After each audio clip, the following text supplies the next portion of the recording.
So for anybody who is still struggling with the Layout Project 1, I think everybody was right there when it came to getting that project pretty much all buttoned down and ready to go. There was just one or two little things, and most of those little things were really caused not by not knowing what you were doing, but I think were like the kinds of errors that happen when you're trying to push too quickly.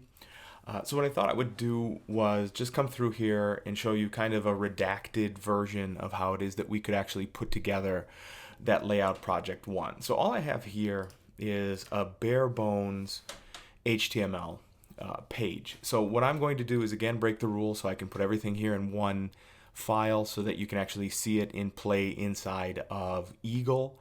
And again, this is not a good way to go about doing this. I would absolutely positively, punish you essentially for doing a project this way, but nevertheless, here we go. In Layout Project 1, we were supposed to have three different content areas, one large banner marquee, and immediately below that we were supposed to have two small square content areas. All of those content areas were supposed to have an image as the background and then a text overlay. Those are things that you did and accomplished for the most part well in the midterm, for example. So let's get to just what the bare minimum is for how we would be able to put that together in a way that will make sense for you as individuals or project teams, and is something that could hopefully be of value to you, as you go through in your development career here. So I need three, or at the very least, I need three content areas. So I'm going to call this rectangle box. Now, clearly that's not going to work because I haven't said if it's a class or an ID. I'm going to use these as classes everything, just so that I can reuse them if I need to later on. So I have just an empty class definition here for rectangle box. I'm going to call another one box 1, or even better, let's call this box left, because that'll tell us where box left is going to be oriented on our page. So I've got an empty class definition for box left. That means its accompanying box right has to be here as well. So these are the only things we're going to need in order to get this project done. The other things we're going to need are here inside of body. We are going to need our div for class equals, and we're going to need rectangle. Oops, I put the dot there and I know I shouldn't have. Rectangle box, like so. And that's going to be our top line marquee. Under this, we're also going to have div class equals. I called it box left. So we need box left. And next to this, we are going to need box right. I should have probably copied and pasted these. Ordinarily, that's what I would do, but I feel like my mouse is too far away for me to be able to do that and talk into the microphone adeptly at the same time. So I'm going to go ahead and save these, and that's really all that I need to have inside of my the body of my document for these three content areas to actually be displayed. Now, rectangle box, we know that we needed the big marquee to be 100% of the width. Love it. To be 100% of the width of our page. So there we go. With 100%. With all of our classes and IDs, we do need to give these heights in order for them to be displayed. So I'm going to give this a height of, let's call it 250 pixels. I don't want it to be too tall. I don't want it to be too short. And just to make sure that I can see it, I want to give it a background color of something. Now, I'm going to make it beige for the time being, and that's something we're going to replace really pretty quickly. So I'm actually just going to go ahead and copy this and give box left and box right most of those same properties, but we're going to change what those values are. So width, we want each of these to be 50% of the width of our page.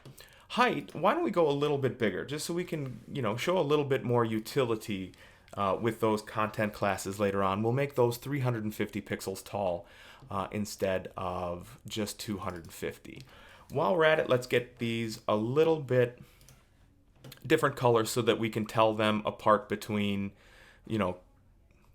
rectangle box, box left, and box right.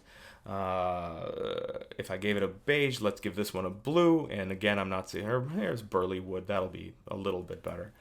And I'm not suggesting these are good colors. And actually, we're going to replace these shortly. They're just here as placeholders for the time being so that we can see that they do in fact work. Now, the one additional thing I do want to give these is floats, because I want these two boxes to be, displayed next to each other on the same line in normal flow. So I'm going to have box left, float left. I'm going to have box right, float right, and I'm going to go ahead and save this, and we're going to see how that looks. So we are going to go ahead and click on that live preview. We're going to give it a moment. And in a window over here you guys can't see, this is what the output looks like. That is, roughly speaking, what I expect to see, right? I've got my rectangle box on top taking up 100% of my viewport. I've got 50% each for box left and box right.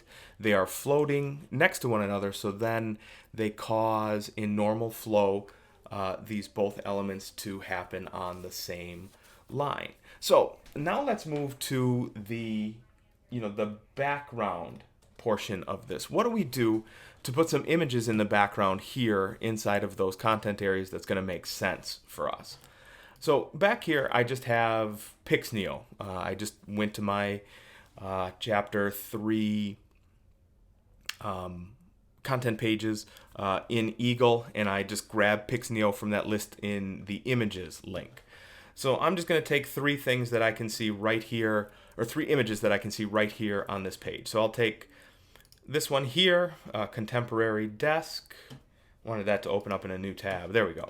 I'm going to take this other contemporary desk. I'm going to take, let's make sure it's very dark so we see the difference here. And I'm going to take this here image. So I'm just going to go ahead and save these over to my desktop so that we have access to them. So this is where I expect I'm going to have access to them, and this is where my HTML file here, simply called Layout1, is saved. So now what I want to do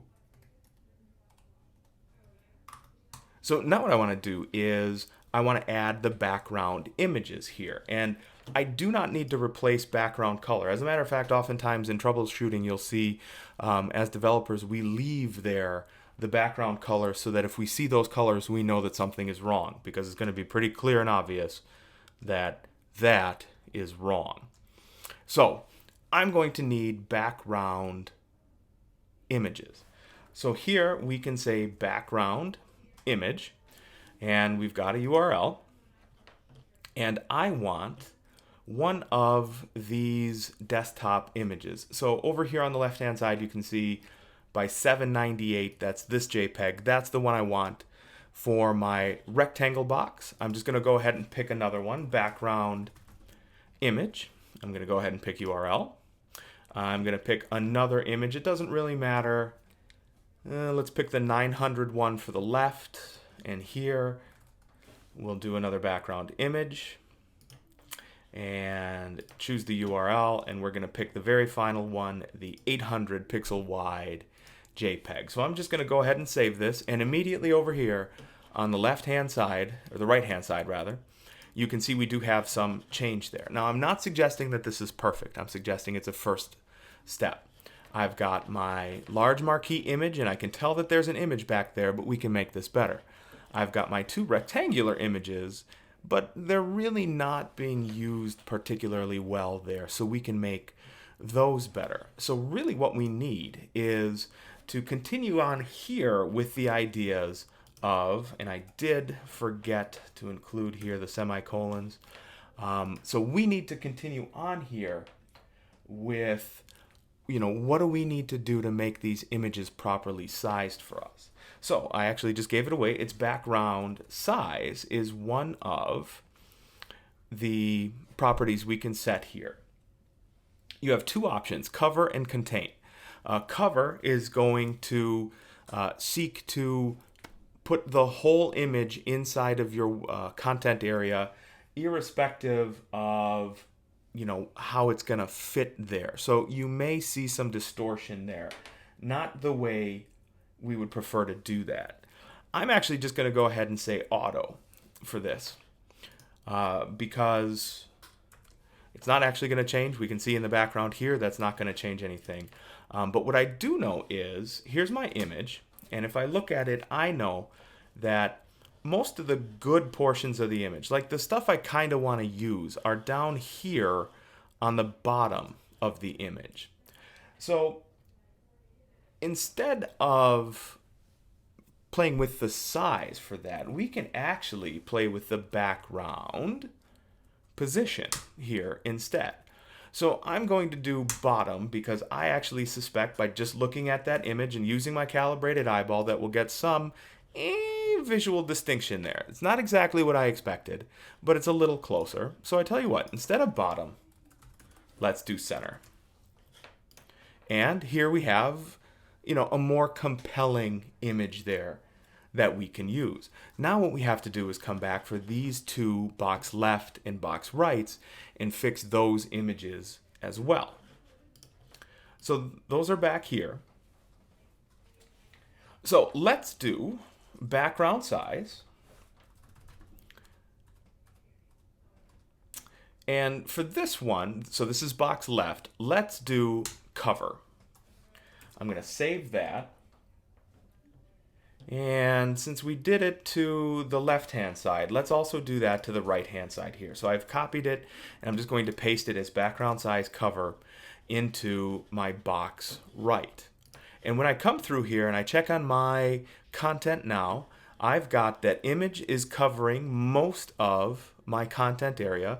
The image is covering most of the content area. So if I come back here and look at what the browser is doing automatically for me, it's taking a fair sample right here through the middle of the image, which is actually the auto select on that. So if we were to do, like we do back here, background size auto, the browser is determining the exactly what portion of the image we put in there, and it's actually just determining that portion based on the size of the image and what it can cut off given the percent-wise portions that we've given here and here with the height and here with the width.